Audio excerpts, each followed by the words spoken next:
Welcome back, everyone. I always like to call you the reader, because today we're going to be reading deeply into the architecture of our own minds. So tell me, have you ever felt totally trapped in your own thoughts? Like you're just stuck in this infinite, chaotic loop of overthinking that you literally can't break out of? Well, in today's explainer, we're going to show you a fascinating, structurally precise map for escaping all that mental noise. We're pulling this directly from the symbolic framework of the Quran. We are quite literally looking at the exact coordinates to upgrade our internal operating system. Let's get into it. Okay, let's dive right into our roadmap for today. First up, we've got the trap of metacognition. Then we'll look at the 1912 activation protocol, followed by becoming the living tree. And finally, we'll unpack finding wisdom inside the paradox. All right, part 1, the trap of metacognition, or that endless, exhausting recursive loop. You know, we constantly hear that self-awareness is this amazing thing, right? And of course it is. But there's a serious hidden trap here. When your awareness becomes aware of its own awareness, we enter a state called metacognition. Without a structural anchor, this isn't enlightenment at all. It's actually a super unstable psychological state. It basically devolves into this fragmented loop of endless recursive self-analysis. You're just thinking about thinking forever. Exhausting, right? The source material beautifully maps this highly unstable state to chapter 21, verse 87. This is the story of Prophet Yunus trapped inside the whale. Symbolically, this relates to the animal state of raw action and consequence. Yunus here represents the raw, overwhelming anxiety of consciousness observing itself under extreme compression. He's become completely self-aware, but only through the crushing weight of consequence. The text actually breaks down the darknesses of the whale as literal layers of human cognition. Think about it. You have the external condition, which is the physical trap. Then, the internal realization, which is the psychological trap. And finally, the divine witnessing. Put them together, and it creates this incredibly claustrophobic mental loop. It's the self observing the self, observing the self. It's literally like putting a mirror in front of another mirror. The reflection just goes on forever without ever finding resolution. So, if metacognition without an anchor just leads to instability and mental fragmentation, it brings up a huge question. How do we actually escape the infinite loop of our own thoughts? How do we finally break the mirrors? Well, we need a catalyst. Which brings us to part 2, the 1912 activation protocol, our catalyst. The transition out of that terrifying recursive instability shows up in chapter 19, verse 12. O Yaḥyā, take the book with strength. Now, our sources point out something mind-blowing here. This isn't just some reading assignment. Yaḥyā isn't being told to just sit there and think or observe or contemplate. No, he is commanded to actually take the book actively. It's a profound, direct command to insert an invariant architecture, the book, straight into the mind. This is where the actual execution begins.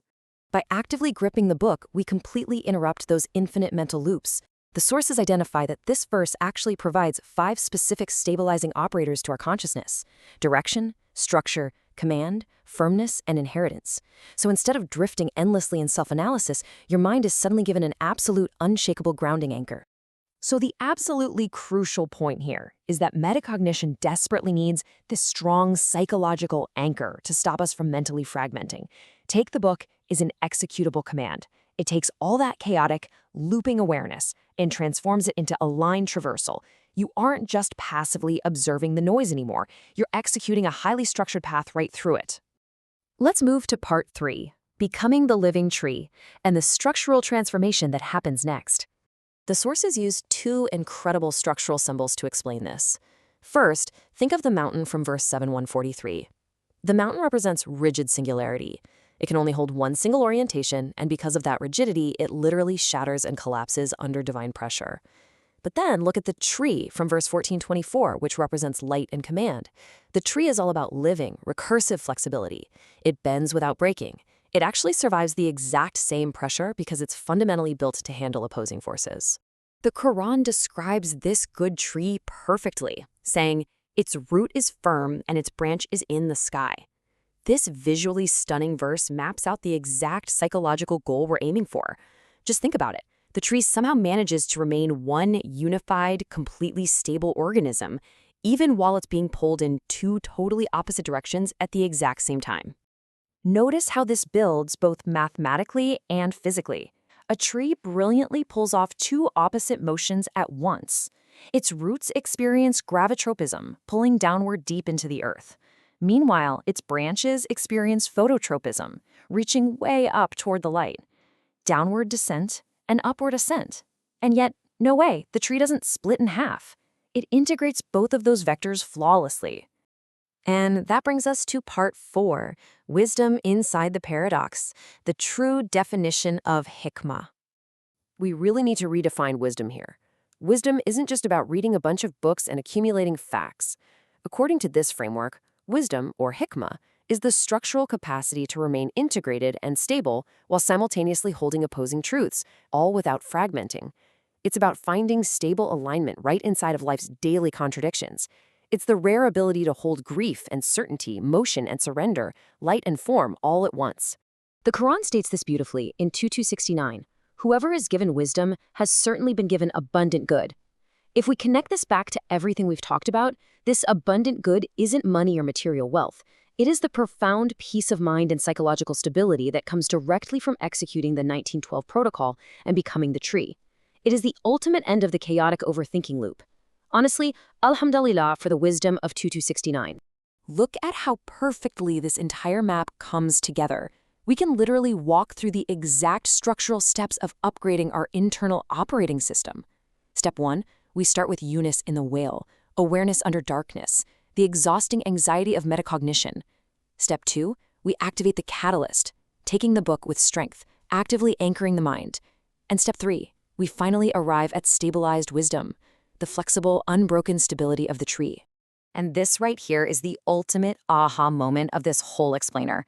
What is the fundamental difference between simply overthinking a problem and gracefully living through it? Well, metacognition says, I see the contradiction and I am going to obsess over it. But wisdom says, I can remain whole inside the contradiction.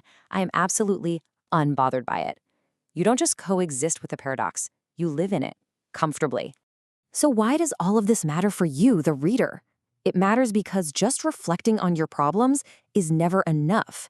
You cannot think your way out of overthinking. Wisdom only emerges when your consciousness becomes executable rather than merely reflective.